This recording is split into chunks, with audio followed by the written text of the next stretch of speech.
next speaker is also speaking from a commercial perspective. She's an entrepreneur and an executive who is bridging the gap between science and industry.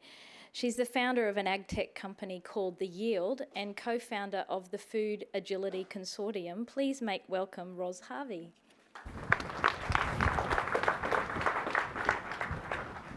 Thanks, Danielle. All right. Thanks, Danielle, and it's fantastic to be here today. I'm going to grab my clicker. It's fantastic to be here today. Brisbane really is my favourite city, as any of you heard me say that on the sound check. And honestly, it's such a privilege to follow the speakers who've gone before me. I found it utterly inspiring, and I'm sure you did as well. So I've been asked to talk a little bit about the story of The Yield. So first of all, I should say that we call... You can't hear me? Matt, can we turn it up for the bit? Are you right now? I know what the problem is. I'm going to blame Marvin, who made me take that off when I had my photo done. Right, and he forgot to remind me to put it back. Terrific. So The Yield is an ag tech business, and we call The Yield for a reason. Because if you can't affect this in agriculture, really you don't have a business. And in some ways that reflects the culture of the business. Is the starting point is what's the business problem you're trying to solve, and then what's the digital solution, and then what's the technology in that order. Companies, they're a little bit like people. They have personalities, and the personalities reflect the history of where they come from. And if I can get this to work, I'll be very happy. There we go. And so I wanted to just tell you a little bit about, I suppose, about my background, because I think that reflects the way I approach the issue of being an entrepreneur. And I have to tell you, I'm a very unlikely entrepreneur. I'm over 50, I'm a woman, and I'm not a technologist. That puts me in about the bottom 1%. And so the reason I got here was through probably a fairly unusual journey. My background's actually international development. I worked for the World Bank and the UN internationally for 15 years. And actually what I did is I created a thing called Better Work. And Better Work, what we did is harness the power of global trade to improve working conditions for some of the poorest people in the world, women, who work in the supply chains that make our clothes. And effectively what we did is the business problem we were actually solving was that just like in the food industry, people who were buying the clothes are worried about the conditions under which their clothes were being produced. So they would have standards. And what they do is they audit the supply chains in their standards to make sure those standards were being met. And the problem is that they were all doing their own thing. And so the poor factories, in places like Cambodia and Vietnam and Bangladesh were experiencing all these different audits, and somewhere along the line they were paying for that. So what we did is we used technology to collect data about working conditions. We sold it to some of the biggest brands in the world, from Nike to Tesco to Walmart to Carrefour. And we gave it to government for better public policy outcomes, and we gave it to researchers to create new knowledge. So effectively, what happened is, and it's a very difficult time for my family, my son got very sick. He developed a brain tumour when he was 9. And we went home, and home's Tasmania. There's not a lot of not a lot of apparel factories in Tasmania. And so we looked around and thought, what are we going to actually do here? And so really, I took home with me this incredible passion for technology, understanding the transformative power that technology can have in people's lives, a great passion for scale, I like big, and also a really deep understanding, and this comes from years of working internationally, that it's very easy to push technology or push solutions. And this happens all the time in international development. Millions of dollars are hurled out the door. And at the other end of the process, when the money dries up, which it inevitably does, there's nothing left. Because people didn't start understanding what the real business problem is that they were trying to solve, and it wasn't built in something that was sustainable. And the final thing I developed a great passion for is really the issue of gender equality, because what I was working in was the poorest of the poor young women who make clothes. So armed with those 4 lessons of life, home in Tasmania, no apparel factories, that's how The Yield was born. Because effectively we took those concepts and said, well, what do we do in food supply chains that have some of these exact same issues? And how can we transform that and really make a difference? And so that's the connection with the young woman on the slide here in the oyster industry. Oysters was our entree. In the same way it is for your meal, it was for our business. And the business problem that we started off solving was actually a regulatory one. So what happens when it rains, you get runoff from the soil. Effectively, oysters, because they're filter animals, they accumulate contaminants and they're dangerous to eat. And so what happens is the regulator says, okay, we're going to shut down harvesting to protect human health. Very, very important, otherwise we don't have an oyster industry. The problem was that to do that job, they were using rainfall as a proxy. That could be coming from a weather station 100 kilometres away, and it's not a very good proxy. So what we did with the yield in our first sort of proof of concept, if you like, is we put in place real-time salinity sensors that measure the water that the oyster drinks. And it's a much finer proxy because when salinity goes down, it tells you that you've got runoff coming from the soil. Just doing that one thing, we could reduce unnecessary closures for the industry by 30%. Saving the industry $6.7 million out of a $100 million industry a year. So not only that, we could then use analytics to actually predict when they were going to be closed. So effectively understanding the wide area network data and a series of very clever analytics, including machine learning, we can then predict the salinity at that very local level and tell growers exactly when they think they're going to be closed. We think they're going to be closed. So not only are they only shut when they need to be, they can then get their product out of the water before they're shut. And the cool thing about oysters is they live for about 10 days out of the water. And so it's actually really a genuine business response to take them out of the water before they actually get shut. And the final thing is we're working with the regulator to actually improve the standards themselves. You can tighten them up. And so that you actually get the cut-off points of when they shut closer and closer to what's required. So effectively, as I said, oysters was our entree. And what we did is really look about how do we move the industry from this, and this is literally how the New South Wales industry in a harvest area has been closed. This is Anthony Zammit from the New South Wales Food Authority, putting up a red flag, which means they're closed. You can see the green flag that he's just taken down. And we moved them to this. And essentially, this is basically a real-time app that's actually generating a series of alerts. It's done with the regulator and all the growers on one system. But really importantly, if you go back to my story about where I came from and Better Work, we actually designed an ecosystem which really has the same business model that we did with Better Work with the World Bank and the UN. Because what we created was a set of data. And then we looked at creating different uses of that data. And so the first use was the one for the oyster grower. So we created enterprise-level productivity tools that a grower could use that would help them run a better business. And so I explained to you the one, the opening and closing. The other thing is around disease risk, because oysters, particularly Pacific oysters, have this oysters mortality syndrome. Some of you may have read about it. And it's triggered by environmental factors. So when temperature goes to a certain temperature, it turns on the virus. And so by giving them data about that, and we can also predict temperature, also using analytics, they can actually manage the risk of the disease.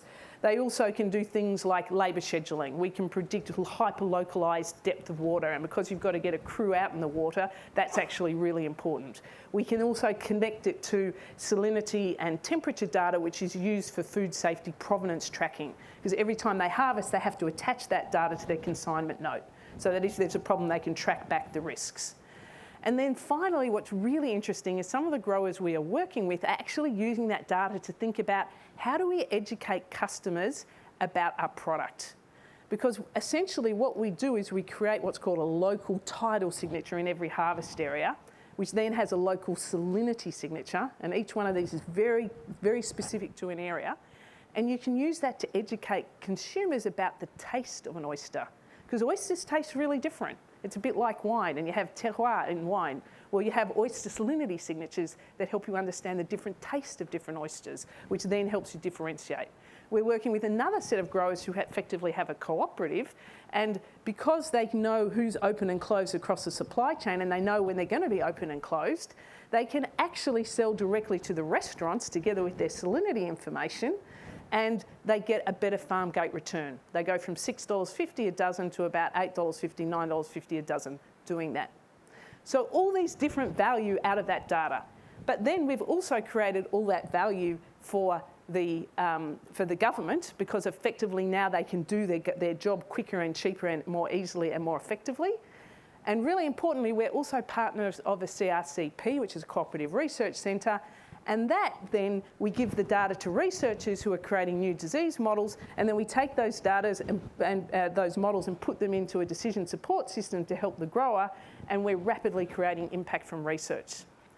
So you can see the echoes back into better work, because it's exactly the same business model. How do we actually create public good with private effort? We can create data, we can create real products that create real benefit for industry. We can give that data to researchers to help them to do their job and run faster and not waste a whole lot of research dollars collecting data. And we can also help government do its job better. But I often think of that like a flower, and you can imagine just adding petals. So we're talking to banks. They're also interested in this problem. Because really what they're worried about is risk. So if they understand the risks and how growers are mitigating risk, that helps them design new financial products. Insurance industries, input providers, freight and logistics. You can imagine just the petals growing. And really, I think this is really the opportunity of digital. And there's going to be many businesses, not just like the yield. I often think of it like a bunch of flowers, effectively. All of these different, if you like, flowers with their own petals that if you could pull together and to work effectively, that we could really make a big impact. And we're already doing this, working with QUT as our research partner into a project funded by Horticulture Innovation Australia, where we're actually pivoting now into agriculture. So I described oysters as our entree. We're now into agriculture. Our business has raised about $5.2 million in investment. Bosch, one of the world's biggest investors, is one of our partners. We also are partnering with Microsoft and Intel. I told you I like to do scale, so we're partnering with companies that we can help give us scale. And in this project, we're basically developing, as part of the business, a microclimate sensing system, where you can actually get right down, even to the plant level if you wanted to measure these different parameters that go together, that help you manage some of those agricultural risks, that uncertainty problem that Tristan talked about earlier. And so in this project, we can actually use that data to help make better on-farm decisions. You know, when to irrigate, when to feed, when to spray. But what people often don't understand is that those problems of uncertainty that growers are dealing with just ricochet through the food supply chain. So to give you a really concrete example, in this case, Houston's farm, which is in Tasmania, one of the problems they're managing for is shelf life. When you cut leaf and put it in a bag like this, it starts decomposing the minute you do that, just like a piece of fruit does when you cut it. It's in its own bag, it's its skin. And the thing that critically determines that is the water content. And you can actually take things like leaf wetness, humidity, soil temperature and moisture, understand what's happening on the farm at the point they're making that decision, then track it through into the factory when it's processed into the shelf life to understand what's the best time in which to cut it. Now at the moment, what they do on Houston's, honestly I can tell you, Ali, who's the QA manager, together with Sean, who's the production manager, spend about an hour every morning arguing, now, should we cut it now? And really making those sort of decisions and removing those sort of uncertainties really can make an enormous difference. And so we're taking those sort of learnings, both from our experience in oysters, our experience in working with our colleagues from QUT in this vegetable project, into a broader consortium called the Food Agility Consortium. And the Food Agility Consortium brings together food producers, technology, and service providers into the agricultural industry. So companies like The Yield, our partners, Bosch, Microsoft, Intel, together with companies like Elders who provide input, insurance companies, banks, NAB, IAG, so a whole bunch of these sort of people, together with researchers, together with governments, and say, we understand that we have the opportunity to transform the way food creates value in our economy if we work together. and that we'll run faster and do this better if we work together. So this consortium has actually put together what's called a cooperative research centre bid. Again, QUT is a really critical partner in that, and Bronwyn, we thank you for your leadership in that respect. And we've put forward a $150 million CRC bid, which we understand an announcement is imminent. And what's really important about this is we all got together and said, okay, we know the future of food is digital. So what are the things that we can do that make sure the whole food value chain in Australia is in a position to really make the most of that and be a world leader? And we broke it into 4 problems. There's 2 on the supply side and 2 on the demand side. I'm an economist, not a scientist in the physical scientist, so I think in supply and demand. So on the demand side, do we understand what consumers want? And that's really what Lizzie is talking about. How do you understand what consumers want? And all that interaction with social media is creating an incredible wealth of knowledge that if we could make sure that our producers understood that they'd produce the right thing and that we could actually run faster there. Then the second supply problem is understanding that food safety and our reputation is the thing that makes us competitive. And again, both Lizzie and Steve spoke about the importance of clean, green food, safe food, all these things. But what we desperately don't want to do is reduce the standard. What we want to do is reduce the cost of compliance. And that's what the oyster story is. We didn't change the standard. We just made it cheaper and more effective to comply with the standard. And so that's the other key part of it.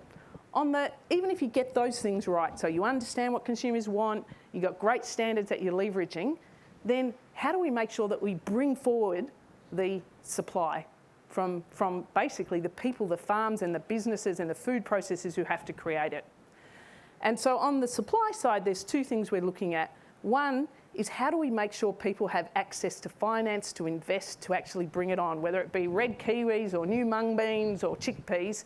This is going to mean that people are going to have investment to be able to meet demand and scale their businesses. The biggest problem banks are dealing with is uncertainty.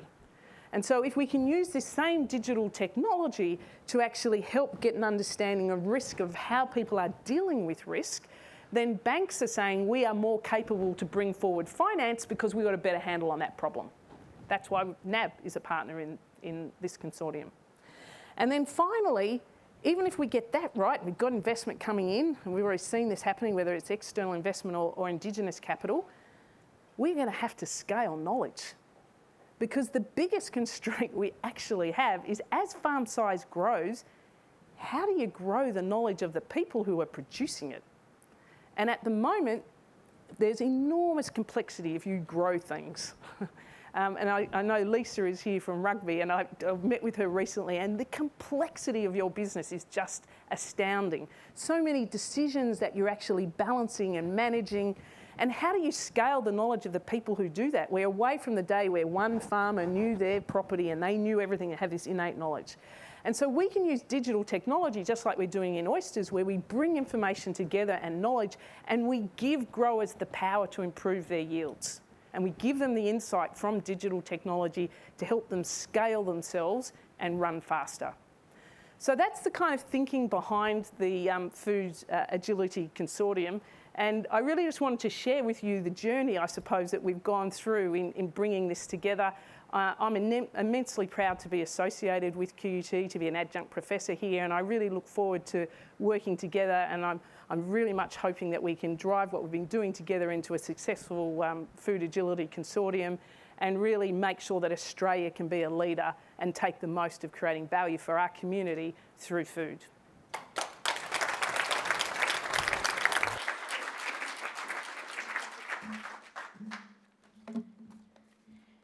Thank you, Ros. Again, you know, it's inspirational to see people like Ros out there in industry taking the great work that's happening in technological advancement, science and research, and leading with a vision for creating public good through collaborative effort. So great to have you here, and you'll get the chance to ask Ros and the rest of our speakers some questions very shortly.